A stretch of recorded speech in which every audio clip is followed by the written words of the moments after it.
और आइए बात करते हैं ब्लैक फंगस के खतरे की।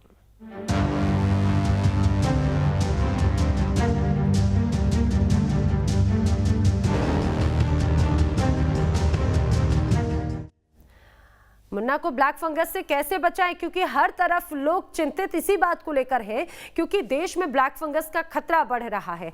ब्लैक फंगस के मरीजों की संख्या 9000 के पार पहुंच गई है। आप सोचिए कि आखिर किस तरह से अभी खतरा बढ़ता जा रहा है। दिल्ली में आंतों में ब्लैक फंगस का मामला सामने आया है, गुजरात में ब्रेन में ब्लैक फंगस का मामला सामने आया है। उत्तराखंड सरकार ने भी ब्लैक फंगस को अब महामारी घोषित कर दिया है, क्योंकि लगातार मामले जिस तरह से बढ़ते जा रहे हैं। अभी तक अगर देश भर में बात करें तो करीब 14 राज्य ऐसे हैं जिन्होंने ब्लैक फंगस को महामारी घोषित कर दिया है। ब्लैक फंगस के अभी तक 9000 के से ज्यादा के मामले सामने आ चुके हैं। और दरअसल अब बात ये कि इसका स्वरूप बहुत ज्यादा अलग बनता हुआ नजर आता है। दिल्ली में आंतों में ब्लैक फंगस की स्थिति नजर आई।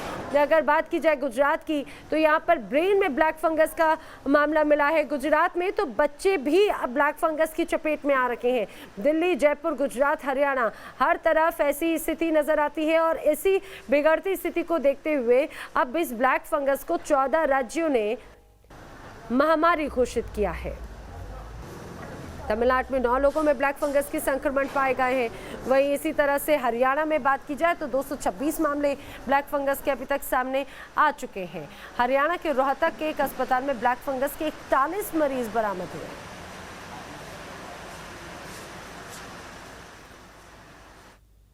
तो दिल्ली में ब्लैक फंगस का कहर बढ़ता जा रहा है, लेकिन डराने वाली बात दरअसल ये है कि यहां पर 2 मरीजों की आंतों में ब्लैक फंगस का मामला मिला। दोनों का इलाज गंगाराम अस्पताल में किया जा रहा है। दिल्ली में अभी तक ब्लैक फंगस के 200 से ज्यादा मरीज सामने आ चुके हैं।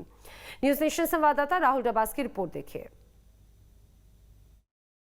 दिल्ली समेत देश में कोरोना के मामलों में कमी आ रही है, लेकिन म्यूकरमाइकोसिस की अगर बात की जाए, ब्लैक फंगस की बात की जाए, तो देश के 13 राज्यों ने इसे महामारी घोषित कर दिया है।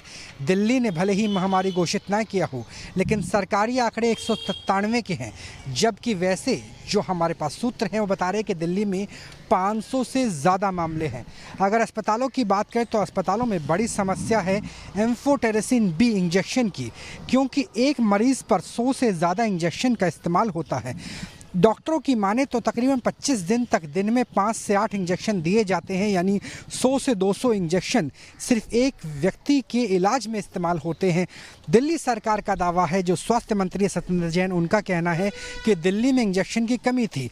हम डायरेक्ट खरीद की कोशिश कर रहे थे, लेकिन केंद्र सरकार ने साफ कर दिया कि केंद्र सरकार की तरफ से ही ये इंजेक्शन एम्फोटेरेसिन बी के मुहैया कराए जाएंगे, लेकिन क्रंच बहुत ज़्यादा है। सिर्फ 6 कंपनियां हैं जो इसका उत्पादन करती हैं। फ़िलहाल उत्पादन काफ़ी कम है। 5 कंपनियों को और लाइसेंस दिया गया है। 2 लाख से ज़्यादा इंजेक्शन आयात किए जाएंगे, फिर भी जो फौरी ज़रूरत है, क्योंकि दिल्ली समेत पूरे देश में 9000 से ज़्यादा मामले हैं और मोर्टेलिटी रेट कोरोना की तुलना में बहुत ज़्यादा है। दिल्ली में 3 सरकारी अस्पतालों के साथ दर्जन भर प्राइवेट अस्पतालों में इलाज चल रहा है, लेकिन एम्फोटेरेसिन बी इंजेक्शन की किल्लत साफ साफ नज़र आ रही है। यही वजह है कि एक आम आदमी पहले महामारी के रूप में कोरोना से पीड़ित था और अब ब्लैक फंगस का शिकार बनता हुआ नज़र आ रहा है। वीडियो जर्नलिस्ट जयराम के साथ राहुल डबास, न्यूज़ नेशन, दिल्ली। तो दिल्ली में आपने स्थिति देखी आखिर किस तरह की है। वहीं गुजरात में भी ब्लैक फंगस कहर मचा रहा है। अभी तक 1100 से ज्यादा मामले मिले हैं, लेकिन अहमदाबाद में बच्चों में ब्लैक फंगस का पहला केस सामने आया और इस बच्चे का इलाज भी जारी है। लेकिन खतरा सिर्फ ब्लैक फंगस तक ही सीमित नहीं है। जो नई रिसर्च आई है, दरअसल इस नई रिसर्च में कहा गया है कि कोरोना से जो बच्चे ठीक हो रहे हैं उनमें मल्टी सिम्टम इन्फ्लेमेटरी सिंड्रोम नाम की एक नई बीमारी का खतरा मंडराने लगा है।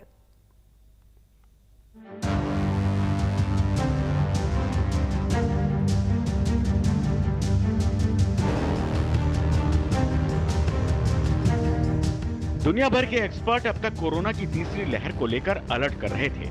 आशंका जता रहे थे कि तीसरी लहर का सबसे ज्यादा इफेक्ट बच्चों पर होने वाला है, लेकिन तीसरी लहर से पहले ब्लैक फंगस की पहली वेव भी बच्चों पर भारी पड़ने लगी। बच्चों में म्यूकरमाइकोसिस का देश में पहला केस गुजरात के अहमदाबाद में सामने आया है। यहाँ 16 साल के बच्चे में ब्लैक फंगस की जांच पॉजिटिव पाई गई थी। 16 साल का ये बच्चा पिछले महीने कोरोना से रिकवर हुआ था और कोरोना के बाद म्यूकोरमाइकोसिस पॉजिटिव आया है। अहमदाबाद के चांदखेड़ा के खुशबू चिल्ड्रन अस्पताल में बच्चे का ऑपरेशन किया गया, जहां फिलहाल उसकी हालत स्टेबल है। देश में पहला मामला है। अहमदाबाद में 16 साल के बच्चे को म्यूकोर हुआ था। हमारे साथ डॉक्टर पार्थ शाह है, जिन्होंने उस बच्चे को ऑपरेट किया था। उनसे जानते हैं। डॉक्टर, ये बताइए कि किस तरह का ये मामला है, उसको क्या हुआ था बच्चे को, किस तरह से आपने ऑपरेट किया? बच्चा 16 साल का है और वो कोविड न्यूमोनिया के साथ एडमिट हुआ था गए महीने की 14 तारीख को। और न्यूमोनिया उसका काफ़ी सीवियर था और उस टाइम पे उसको HFNC और ऑक्सीजन सपोर्ट पे रखा गया था। उसको 6 इंजेक्शन रेमडेसिविर के और उसके वेट के अकॉर्डिंग 5 दिन के लिए स्टीरॉयड के डोज दिए गए थे। 5 दिन में उसका इम्प्रूवमेंट अच्छा रहा और उसके बाद उसको 24 तारीख को, अप्रैल की 24 तारीख को उसको डिस्चार्ज किया गया था यहाँ से। उस टाइम पे उसको ज़्यादा तकलीफ़ नहीं थी। 7 दिन के बाद उसको दांत की तकलीफ़ के लिए जब दिखाया गया तब उसको पैलेट जो हमारा बोलते हैं उस पर अल्सर पाया गया और उसकी बायोप्सी और ENT सर्जन को दिखाने के बाद ये कंफर्म हुआ कि उसको म्यूकोरमाइकोसिस है। ब्लैक फंगस के शिकार हुए इस बच्चे को पहले से कोई बीमारी नहीं थी। बच्चा इससे पहले कोरोना पॉजिटिव हो चुका था।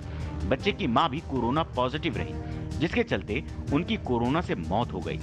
ऑपरेशन के दौरान डॉक्टर ने 16 साल के बच्चे के आधे से ज्यादा दांत निकाल दिए ताकि फंगल इन्फेक्शन का स्प्रेड न हो। फिलहाल बच्चा पूरी तरह से ठीक है और डॉक्टर बता रहे हैं कि उसे जल्द ही अस्पताल से छुट्टी दे दी जाएगी। म्यूकोरमाइकोसिस के लिए ENT सर्जन ने ऑपरेशन किया। उसमें उसका पैलेट एक साइड का रिमूव किया गया और ऊपर के सारे दांत निकाले गए। उसके साथ साथ उसके जो साइनस है राइट साइड का, उसका डेब्राइटमेंट मतलब क्लीनिंग किया गया और उसके बाद एम्फोटेरेसिन के इंजेक्शन दिए गए। अभी बच्चा एम्फोटेरेसिन के इंजेक्शन रिसीव कर रहा है और पिछले 3 दिन 4 दिन में he has improved very well. तो उसके बाद अभी 2 दिन में उसको डिस्चार्ज करने का प्लान है। अहमदाबाद में ब्लैक फंगस का ये मामला हेल्थ एक्सपर्ट को हैरान कर रहा है, क्योंकि डॉक्टर बता रहे हैं कि कोरोना काल से पहले और कोरोना काल के बाद उन्होंने ये बीमारी सिर्फ बड़ों में ही डिटेक्ट की थी। तो सवाल है, क्या अहमदाबाद का केस सिर्फ शुरुआत पर है? क्या बड़ों की तरह ब्लैक फंगस बच्चों पर भी तेजी से अटैक करने वाला है? क्या अब बच्चों को भी ब्लैक फंगस से बचाने का वक्त आ गया है? इन सवालों का जवाब दिल्ली के सीनियर फिजिशियन और चाइल्ड स्पेशलिस्ट डॉक्टर के पांडे से सुनिए। बड़ों में भी आप देखिए तो बहुत सारे लोगों को पता ही लगता है, एसिम्प्टोमेटिक होते हैं। बच्चों में और भी एसिम्प्टोमेटिक हैं, लेकिन बच्चों में मैं पेरेंट्स को ये कहना चाहूंगा, 2-3 चीजें नोट करें। एक तो बच्चा सुस्त हो जाएगा, दूसरा उसके खाने पीने का पैटर्न थोड़ा सा डल हो जाएगा। जैसे बच्चा अगर कुछ खा रहा था ठीक से तो उसी रूटीन में नहीं खाएगा, कम खाने लग जाएगा। और माँ को बच्चा जरूर डर लगेगा, उनको लगेगा भाई मेरा बच्चा कुछ ठीक नहीं है। वो ये नहीं हो सकता बुखार ना हो, खांसी ना हो, जुकाम ना हो। और बच्चों में जो खास इस वक्त देखने में आ रहा है कि उल्टी और पेट दर्द के बहुत बच्चे आ रहे हैं और आंख के अंदर लाल सा निशान दिखता आंख में। दूसरा, शरीर के ऊपर चकत्ते से दिखते, लाल रंग के चकत्ते दिखते हैं। तो ये 4-5 चीजें हैं सिर्फ बच्चों में पाई जा रही हैं और बड़ों के सिम्टम्स हो भी सकते हैं, नहीं भी हो सकते हैं। लेकिन माँ बाप के लिए सबसे जरूरी है बच्चे की एक्टिविटी पे ध्यान रखें। बच्चा बहुत ज्यादा सुस्त तो नहीं लग रहा है, डल तो नहीं लग रहा है, खाने पीने का पैटर्न तो नहीं चेंज हो गया और साथ में हिस्ट्री कोई कंटैक्ट की कि घर में किसी को है या रहा है, तो वो जरूरी है।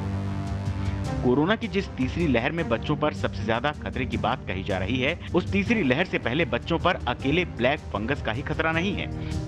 नई रिसर्च कह रही है कि जो बच्चे कोरोना से ठीक हो रहे हैं, उनमें मल्टी सिस्टम इन्फ्लेमेटरी सिंड्रोम नाम की नई बीमारी देखने को मिल रही है। कोरोना से ठीक होने के बाद ये बीमारी ज्यादातर बच्चों को अपना शिकार बना रही है। इस बीमारी में नवजात शिशुओं में मृत्यु दर लगभग 50% है, जो डॉक्टरों की चिंता बढ़ा रही है। आमतौर पे 2 से 3 हफ्ते कोविड होने के बाद बच्चों में अचानक बुखार आता है, शरीर में रैशेस होते हैं, कभी कभी कुछ बच्चों में सूजन दिखता है, सांस तेज होना, निमोनिया जैसे लक्षण आना, नहीं तो शॉक बोलते जैसे बीपी लो हो जाना, झटके आना। ये सारी चीज़ें अलग अलग बॉडी पार्ट्स को वो multi system inflammatory response syndrome affect कर सकता है।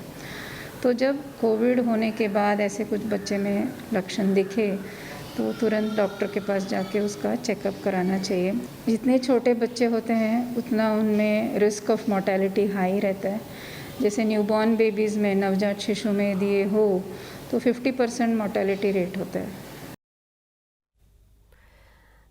तो ब्लैक फंगस का खतरा देश में बढ़ता जा रहा है। एक ग्राफिक के जरिए आइए आपको दिखाते हैं कि ब्लैक फंगस से किस राज्य में आखिर कितने मामले सामने आए हैं। महाराष्ट्र में 2000 से ज्यादा अभी तक मामले ब्लैक फंगस के आ चुके हैं, तो गुजरात में 2200 से ज्यादा अभी संक्रमण के मामले सामने आए हैं। मध्य प्रदेश में 750 से ज्यादा अभी तक ब्लैक फंगस के मरीज मिले हैं, तो हरियाणा में 250 इनकी संख्या है। दिल्ली में 200 से ज्यादा की संख्या में ब्लैक फंगस के मामले सामने आए हैं। अब राजस्थान के हम जैसे बता रहे हैं कि 700 से ज्यादा मामले सामने आए। उत्तर प्रदेश में 150 से ज्यादा अभी तक ब्लैक फंगस के मामले सामने आ चुके हैं। हरियाणा में 250 से ज्यादा मरीज अभी तक पाए गए हैं। दिल्ली की बात करें तो 200 से ज्यादा केस अभी तक सामने आ चुके हैं ब्लैक फंगस संक्रमण के। बिहार में 60 से ज्यादा अभी तक मामले सामने आए हैं। वहीं तेलंगाना में 350 से ज्यादा अभी तक ब्लैक फंगस के मरीज अभी तक पाए जा चुके हैं। आंध्र प्रदेश में भी 900 से ज्यादा मामले अभी तक सामने आ चुके हैं ब्लैक फंगस के। और ब्लैक फंगस के बढ़ते मामलों के चलते 14 राज्य ऐसे हैं जिन्होंने इसे महामारी घोषित कर दिया है। कर्नाटक में 700 से ज्यादा मरीज अभी तक ब्लैक फंगस के मिल चुके हैं।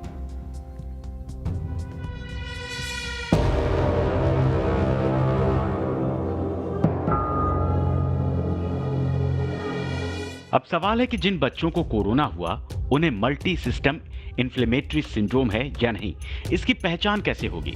मल्टी सिस्टम इन्फ्लेमेटरी सिंड्रोम के लक्षण हो सकते हैं जैसे लगातार बुखार आना, त्वचा पर चकत्ते आना, थकान महसूस होना, धड़कनों का तेज होना, उल्टी होना, पेट में दर्द होना, आंखें लाल होना, होठों पर सूजन आना, हाथों और पैरों में सूजन आना, सिर दर्द की शिकायत या फिर शरीर के किसी हिस्से में गांठ जैसा बन जाना।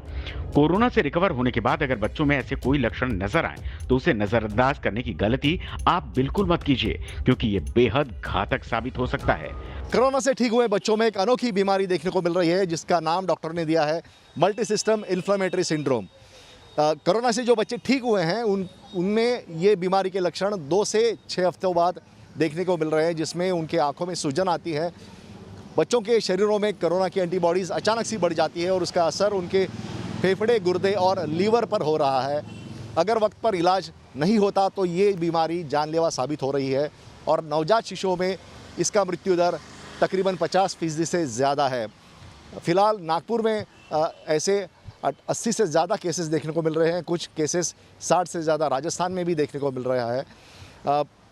जो एक्सपर्ट्स हैं उनका ये मानना है कि भारत में 18 से कम की जो आयु है वो 40% से ज़्यादा है और तीसरे वेव में अगर ये बीमारी पर कंट्रोल नहीं होता तो ये काफ़ी खतरा बन सकता है। कोरोना की दूसरी लहर में अलग अलग बीमारियां बच्चों को अपनी चपेट में ले रही हैं, तो सोचिए जब तीसरी लहर आएगी तो क्या होगा। कोरोना की दूसरी लहर में 3 से 4% बच्चों को अस्पताल में भर्ती कराने तक की जरूरत पड़ी। तीसरी लहर में यह आंकड़ा कितना होगा, इसका फिलहाल सिर्फ अनुमान लगाया जा सकता है। संक्रमण जब हुआ बच्चों को तो almost always symptoms are minimal. जो बीमारी विजिबल है वो मिनिमल है, वेरी माइल्ड डिजीज होती है। या तो होगी ही नहीं, कुछ भी नहीं दिखेगा, होगा तो माइल्ड डिजीज होगा। क्योंकि माइल्ड डिजीज होती है इसलिए मोर्टेलिटी, ऐसा आउटकम, भयानक आउटकम बच्चों में बहुत कम होता है। दुनिया भर में भी यही देखा गया है और जो देश का डेटा है वो भी इसी चीज़ को दर्शाता है। इसीलिए अगर हम किसी भी कोविड बड़ी फैसिलिटी की बात करें तो बच्चों का उसमें दाखिल होना जो है लगभग 3-4% से ज़्यादा नहीं होता। मुंबई के जोगेश्वरी इलाके में बीएमसी की कोरोना पीडियाट्रिक वार्ड्स बनाने की तैयारी अब युद्ध स्तर पर चल रही है।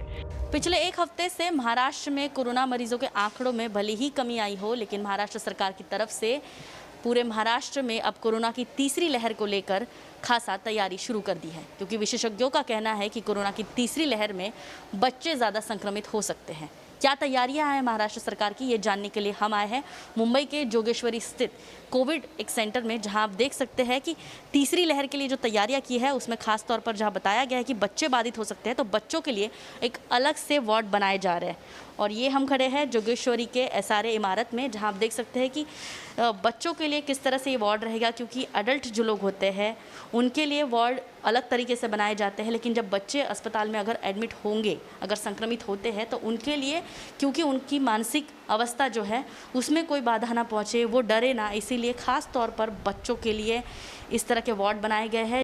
जोगेश्वरी इलाके में तैयार हो रहे इस पीडियाट्रिक वार्ड्स को कुछ ऐसे डिजाइन किया जा रहा है ताकि छोटे बच्चों के साथ मां, पिता में से कोई एक उनके साथ रह सके। यही नहीं, कोरोना इलाज के दौरान बच्चा बोझिल न हो, उसका मन हर वक्त लगा रहे, इसके लिए इस वार्ड में योगा और गेमिंग जोन बनाए जा रहे हैं। बच्चों के हर एक चीज़ का, छोटे छोटे चीज़ का ख्याल रखा गया है कि बच्चों को ये महसूस ना हो कि वो एडमिट है, वो बीमार है, बल्कि वो एक गार्डन में आए हैं, एक प्ले गार्डन में आए हैं, एक स्कूल में आए हैं, ऐसा उनको फील हो। इसीलिए इस तरह की तैयारी की गई है। बच्चों के लिए खिलौने यहाँ पर रखे गए हैं, जिन खिलौने से बच्चे जो है वो दिन भर खेल सकते हैं। गार्डन की तरह यहाँ पर बाकी चीज़ें लगवाई है, कार्टून कैरेक्टर्स लगवा दिए गए हैं, क्योंकि कोरोना काल में बच्चों को 8 से 14 दिन अस्पताल में रहना पड़ेगा। अब ऐसे में 8 से 10 दिन एक वार्ड में अकेले रहना बच्चों के लिए बहुत चुनौतीपूर्ण हो सकता है, और इसीलिए इस तरह के वार्ड बनाए जा रहे हैं। बच्चों के लिए छोटे बेड्स हैं, बच्चों के लिए बाकी इलाज की जो सामग्री है वो भी है। तीसरी लहर के दौरान अगर बच्चों में कोरोना का संक्रमण तेज हुआ तो पीडियाट्रिक मेडिकल स्टाफ की सबसे ज्यादा जरूरत होगी। इस बात को ध्यान में रखते हुए आगे का रोड मैप तैयार किया जा रहा है। पीडियाट्रिक जो डॉक्टर्स है उसकी भी काफ़ी कमतरता अगर नज़र आती है, इसलिए हमने अभी से ऐसा प्लानिंग किया है। मेरे वार्ड में जितने भी पीडियाट्रिक डॉक्टर्स है उनका एक रजिस्ट्रेशन रहता है हमारे यहाँ पे, तो उसके माध्यम से प्राइवेट प्रैक्टिशनर के माध्यम से उनका एक ग्रुप बनाया जा रहा है और उनसे सलाह मांग रहे हैं अभी कि कुछ सर्विसेज, वॉलंटरी सर्विसेज दे सकते हैं या उनके माध्यम से कुछ डॉक्टर्स वहाँ पर प्रोवाइड हो सकते हैं।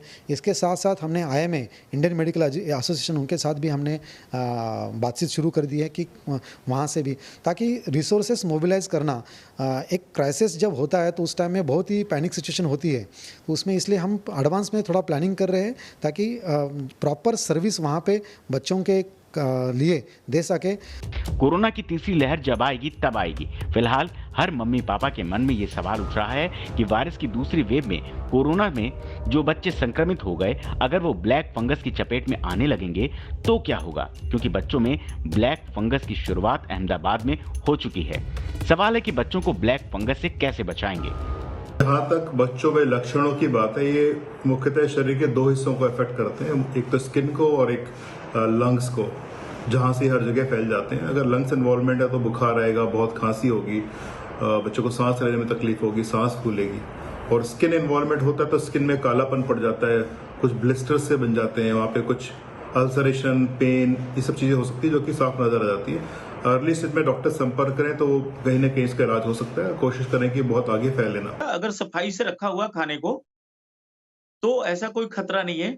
देखिए, जो लोग गांव में रहते हैं, झोपड़ी में रह रहे हैं या कच्चे मकानों में रह रहे हैं, तो ये फंगस दीवारों पे, हवा में और जहां नम होता है वहां पे रहते हैं। ये स्पोर्स जो है इसके हवा में तैर रहे होते हैं, हमारे आपके उसमें भी, लेकिन जहां पे नमी ज्यादा होगी वहां पे तैर रहे हैं। तो अगर खाना खुला रखा हुआ है तो रिस्क हो सकता है, लेकिन उससे इतना बड़ा रिस्क नहीं मुझे लग रहा है। गुजरात के अहमदाबाद में तो ब्लैक फंगस के बाद अब व्हाइट फंगस ने भी दस्तक दे दी है। गुजरात ने ब्लैक फंगल को महामारी घोषित कर दिया है, लेकिन अब वाइट फंगल के मामले भी अहमदाबाद में रिपोर्ट हुआ है। इस वक्त हम अहमदाबाद के 16 सिविल अस्पताल के सामने है। दरअसल इसी अस्पताल में 3 वाइट फंगल के मामले रिपोर्ट हुए हैं और तीनों को इलाज के लिए यहाँ भर्ती करवाया गया है। गौरतलब है कि डॉक्टर्स का कहना है कि ब्लैक फंगल के मुकाबले ये जो वाइट फंगल है वो उतना खतरनाक नहीं है, लेकिन एक अंदाज के मुताबिक पूरे गुजरात में 1500 से ज़्यादा ब्लैक फंगल के मामले हैं, लेकिन अब जो है वाइट फंगल के मामले भी अहमदाबाद में रिपोर्ट हो चुके हैं और जिसके कारण सरकार की चिंता बढ़ी हुई है। अहमदाबाद में व्हाइट फंगस के मरीजों का इलाज कर रहे डॉक्टर बता रहे हैं कि व्हाइट फंगस के लक्षण ब्लैक फंगस की तरह ही होते हैं, मसलन नाक का डिस्चार्ज होना, आंखों से धुंधला दिखना, आंखें लाल होना। हालांकि अच्छी बात यह है कि ये ब्लैक फंगस जितना खतरनाक नहीं है। पेशेंट के जो सिम्टम्स है, जैसे कि नाक का पैलेट पे अल्सर, नाक में से डिस्चार्ज, आँख की मूवमेंट जो कम होती है या आँख में दिखाई देना कम होता है या कन्वर्जन्स आते हैं, तो ये है सिम्टम्स। ये म्यूकोर में भी वैसे दिखेंगे एस्पर्जेट। ये दोनों को आप सिम्टम वाइज अलग नहीं कर सकते हैं, वो आप बायोप्सी के, पैथोलॉजी के एग्जामिनेशन से अलग कर सकते हैं। पर एस्परजिलोसिस में और कैंडिडा में ये म्यूकोर जितनी उतनी घातक अभी तक नहीं दिखी है।